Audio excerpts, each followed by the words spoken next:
नमस्कार, मैं अनीता चौधरी। देखिए, वक्त की सियासत जो है वो इस कदर बढ़ चढ़ के बोल रही है कि बाकी सारे मुद्दे कहीं ना कहीं होते हुए नजर आ रहे हैं। वक्फ बोर्ड में जो संशोधन हुआ है उसको लेकर के पूरे देश में कहीं ना कहीं हंगामे चल रहे हैं। हालांकि बहुत सारे लोग इसको हित में भी बता रहे हैं, लेकिन सियासत इसके हित में नजर नहीं आ रहे हैं। चाहे वो ओवैसी हो, चाहे वो इमरान मसूद हो, यहाँ तक कि मौलाना मदनी भी तो ये कह दिया कि हम इतने आतंकित हैं कि कोर्ट में जाना हमारी मजबूरी हो गई।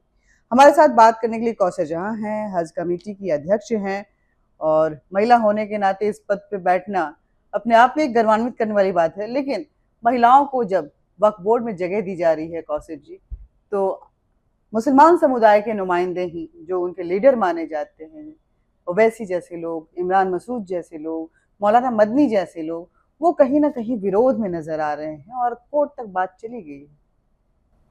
देखिए, जहाँ तक ओवैसी साहब का सवाल है, इमरान मसूद जी हैं और बाकी जो इसका विरोध कर रहे हैं, इन लोगों ने सबने बस कौम को भड़काने का ठेका ले लिया है। अच्छा।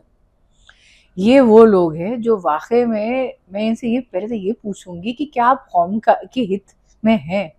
अगर हैं तो इसका विरोध आप नहीं करते। ये एक बहुत अच्छा कदम निष्पक्षता, पारदर्शिता और जवाबदेही की दिशा में बहुत अच्छा कदम है जो सरकार द्वारा उठाया जा रहा है। आपको तो इसका समर्थन करना चाहिए। लेकिन द फैक्ट कि आप इसका विरोध कर रहे हैं और आप ऐसी फजूल की बातें कर रहे हैं, का मतलब ये है कि आप कौम के हितैषी नहीं है। देखिए, समस्या और विरोध ये वही लोग कर रहे हैं जो कौम के नाम पे ठेकेदारी कर रहे हैं, जिनको जो है उनको ही प्रॉब्लम हो रही है। जो इलीगल ऑक्यूपेशन जो वक्त की प्रॉपर्टीज है मैंने कर रखी है, तो जाहिर सी बात है अब उनको जवाब देना पड़ेगा। आपने बोला वक्त ये लोग कौम की ठेकेदारी कर रहे हैं, बहुत बड़ी बात बोल रही हैं।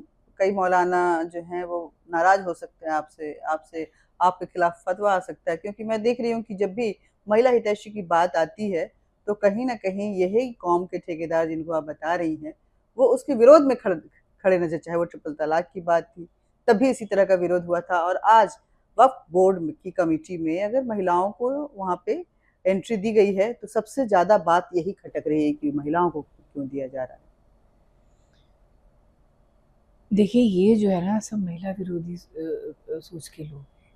ओवैसी साहब की बात करते हैं, चलिए उनकी पार्टी में आप मुझे एक महिला का नाम बताइए जिसको उन्होंने आगे बढ़ाया हो। अच्छा। है कोई? बताइए ना नाम। नहीं, मैं ये तो नहीं जानती। तो जाहिर सी बात है, वक्फ में अगर महिलाओं की भागीदारी की जा रही है, माननीय प्रधानमंत्री मोदी जी और भारतीय जनता पार्टी की जो विचारधारा है कि महिलाओं को आगे बढ़ाना, उनको सशक्त करना। देखिए, महिलाओं के आने से नए विचार आएंगे, भ्रष्टाचार पर अंकुश लगेगा, और ये बहुत अच्छा कदम है। और इससे महिलाएं और सिक्योर और सशक्त महसूस करेंगी, because now they will be a part of the decision making, yes.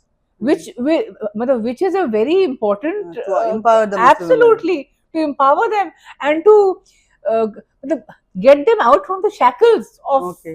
all. Yes, लोग बहुत बोलते हैं कि there are lots of cycles in Muslim women's. They have lots of foundations also, and they have accepted that this is the life only. Is it? देखिए, इस्लाम की बात जहां तक करते हैं, इस्लाम में तो महिलाओं का खास स्थान है। पैगंबर साहब की जो पत्नी थी वो एक बहुत ही कामयाब व्यापारी थी और एक सशक्त महिला थी। तो सरकार ने इस्लाम के अनुरूप ही जो है इसमें महिलाओं के रिप्रेजेंटेशन की बात करी है। अच्छा। तो ये लोग जो है बस गुमराह कर रहे हैं। और बस देखिए, अपने इतने साल जो है कांग्रेस का शासन था, आपने क्या किया? एक भी अच्छा काम किया आपने? नहीं किया ना। क्यों नहीं किया? आपको किसने रोका था? क्योंकि आपने केवल मुसलमान कौम को इस्तेमाल किया है। You have only used them to get your seat, अपनी सत्ता के लिए। आप बोल रही हैं कांग्रेस ने कभी मुसलमानों के लिए काम नहीं किया, लेकिन कांग्रेस आज भी मुसलमानों की राजनीति करती है। वो खुल के बात करते हैं कि हाँ, हम मुस्लिम हितैषी हैं। आपको लगता है कि उनके इतने 60 साल के शासनकाल में एक भी अच्छा काम मुसलमानों के लिए नहीं हुआ? मुस्लिम महिलाओं के लिए जो है, मैं बोलूँगी पिछले 10-11 वर्ष जो माननीय प्रधानमंत्री मोदी जी का जो कार्यकाल रहा है, it has been a golden period for the Muslim community and specially for Muslim women जो हमारी बहनें हैं। ट्रिपल तलाक कोई छोटा फैसला था? आप बताइए, कितनी बहनों की उनका पूरा जीवन बिखर जाता था। लेकिन जब से ये हुआ है अब तो इस पे कंट्रोल हो गया है ना।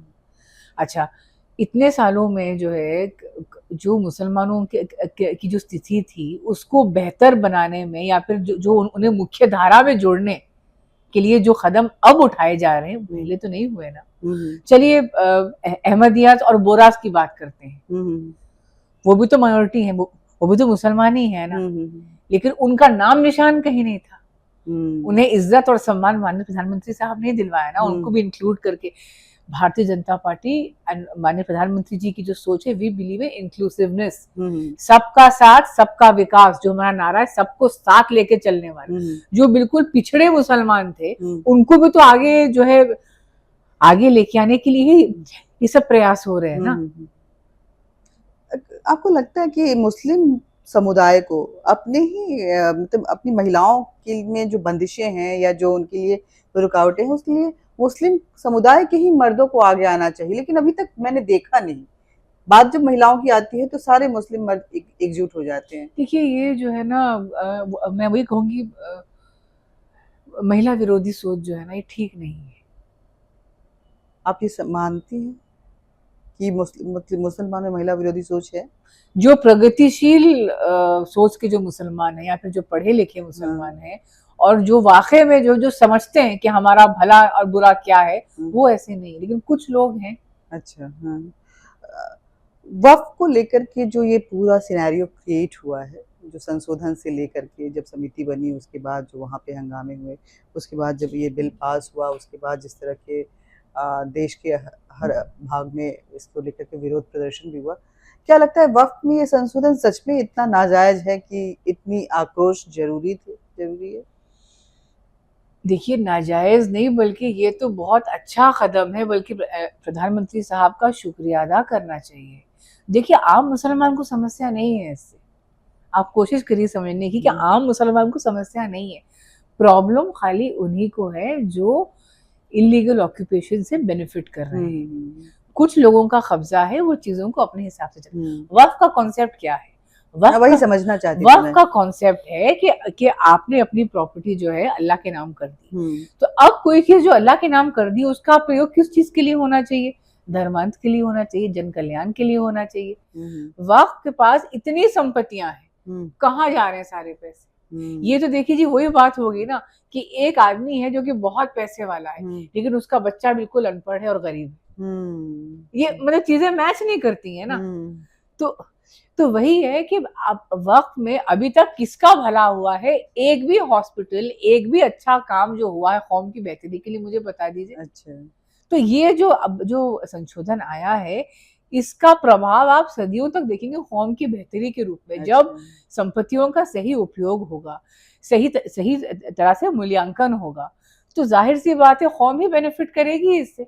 जो इसका विरोध कर रहे हैं ना, उन्हें आज समझ में नहीं आ रहा है, लेकिन आने वाले 5-10 सालों में उनको समझ में आएगा कि ये कितना बड़ा कदम था और वाकई में जो है इसका समर्थन करना चाहिए था। अच्छा, चलिए एक वक्फ के विरोध में एक विरोध मुर्शिदाबाद में भी हो रहा है। ममता बनर्जी महिला मुख्यमंत्री हैं, लेकिन उनके राज्य में कुछ हिस्से 24 परगना, मुर्शिदाबाद, मालदा, ये डिस्ट्रिक्ट, इन सब की बात करें तो वो जल रहा है।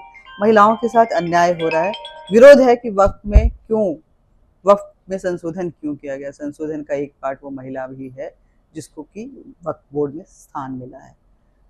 मुर्शिदाबाद के इस हंगामे को, ममता बनर्जी की चुप्पी को किस तरह से देखती हैं? देखिए, बहुत दुख की बात है कि ममता जी स्वयं एक महिला है और वक्फ बोर्ड में महिलाओं को जगह मिल रही है और वो ऐसा कर रही है, मतलब उन्हें तो इसे सपोर्ट करना चाहिए। वैसे भी देखिए, ममता जी तो तुष्टीकरण की ही सियासत करती आई हैं। जब सुप्रीम कोर्ट में मामला है तो इतना उपद्रव, इतना वायलेंस करने की क्या जरूरत है? देखिए, उपद्रवियों को ममता जी की ही शय है। अच्छा, आपका शासन है राज्य में, आप मुख्यमंत्री, आप कंट्रोल नहीं कर पा रहे हो, तो दिस क्वेश्चंस योर कैपेबिलिटीज ना। लगता है कि ममता बनर्जी को समझाना चाहिए कि महिलाओं को, मुस्लिम कौम के लोगों को अपना दिल बड़ा करना चाहिए और महिलाओं को जगह दी गई है, तो इसके लिए इतना ज़्यादा गुस्सा होने की ज़रूरत नहीं है। एक बार अडेप्ट करके देखे, शायद कंफर्टेबल भी हो सकता है बोर्ड के डिसीजन मेकिंग बॉडी को लेकर के। देखिए पश्चिम बंगाल में फिलहाल जो स्थिति है, मैं तो कहूँगी पहले तो फ़ौरन वहाँ पे राष्ट्रपति शासन लगना चाहिए। अच्छा, आप ये मांग करती हैं। क्योंकि आप देखिए ना क्या स्थिति है वहाँ पे। ममता जी मुख्यमंत्री हैं, लेकिन बहुत इट्स वेरी सैड कि उनके शासन में ऐसा हो रहा है। देखिए, ममता बनर्जी महिला मुख्यमंत्री है और ऐसे में बहुत सारी उम्मीदें ममता बनर्जी के साथ खासकर महिलाओं की लग जाती है। कौशल जहाँ तक मैं समझ पा रही हूँ, बोलना चाह रही है कि ममता बनर्जी को वहाँ पे इंटरवीन करना चाहिए और महिलाओं के पक्ष में बात। लेकिन चलो ये विरोध तो समझ में आया, लेकिन महिलाओं के साथ जो विरोध करते समय अभद्रता होती है, उनके बाल खींचे जाते हैं, उनके कपड़े फाड़ दिए जाते हैं, उनके साथ कभी-कभी बलात्कार की भी खबरें आ जाती हैं। क्या लगता है कि इस पे चुप्पी साधना तो कितना मैं वही तो कह रही हूँ कि बहुत दुःख की बात है ये कि वो मतलब कि किस तरह की महिला है वो, कि एक कि महिला हो के वो महिलाओं के साथ इस तरह का मतलब जो व्यवहार हो रहा है उनके शासन में, तो ये तो बहुत बड़ा सवाल उन्हीं पर है ना कि उनकी सरकार के मतलब कैपेबिलिटीज पे कि वो किस तरह से वो कर पा रही हैं। जी। एक आखिरी सवाल कौसर, आप हज कमेटी की अध्यक्ष हैं, एक जागरूक और पढ़ी-लिखी महिला हैं। वक्फ बोर्ड को आप बहुत अच्छे से समझ रही हैं, उसमें जो खामियाँ आई उसको भी आप समझती हैं कि कुछ लोग जो उस पे अपना कब्ज़ा बना के रखना चाहते हैं। अगर मौका पड़ा तो क्या आप और आपके आपके जैसे जो प्रोग्रेसिव मुस्लिम समुदाय के लोग हैं, वो लोगों को समझाने की कोशिश करेंगे कि ये विरोध जो है आपको नुकसान पहुँचा सकता है, क्योंकि कल को आपकी ही ज़मीन जो है वो कब्ज़े में आ सकती है किसी वजह से? देखिए मेरी कई मुस्लिम स्कॉलर से, मुस्लिम समाज में कई लोगों से बात हुई है और जो समझदार लोग हैं वो वाकई में इसका सपोर्ट कर रहे हैं ऑलरेडी। वो विरोध नहीं कर रहे हैं, उन्हें समझ में आ रहा है कि सिचुएशन क्या है और ये समय की मांग है और इसकी जरूरत है। अब समय की मांग है और ज़रूरत है। देखिए कौसर जहाँ बोल रही हैं कि ये समय की मांग है और ज़रूरत है, लेकिन मौलाना मदनी कुछ और बोल रहे हैं। कोर्ट के डिसीजन के बाद उनके जो बयान आए वो एक बार फिर आक्रामक रहे। वो बोले कि हमारे साथ जो अन्याय इस देश में हो रहा है वो लगातार हो रहा है, मुस्लिम कौम को टारगेट किया जा रहा है और कोर्ट में जाना हमारी मजबूरी है, वक्फ के संशोधन नहीं किए जा सकते हैं, हमारे धर्म में दखलंदाजी हो रही है। देखिए मौलाना मदनी साहब जो है हमारे बड़े हैं, बहुत ही आदरणीय सम्मान्य है।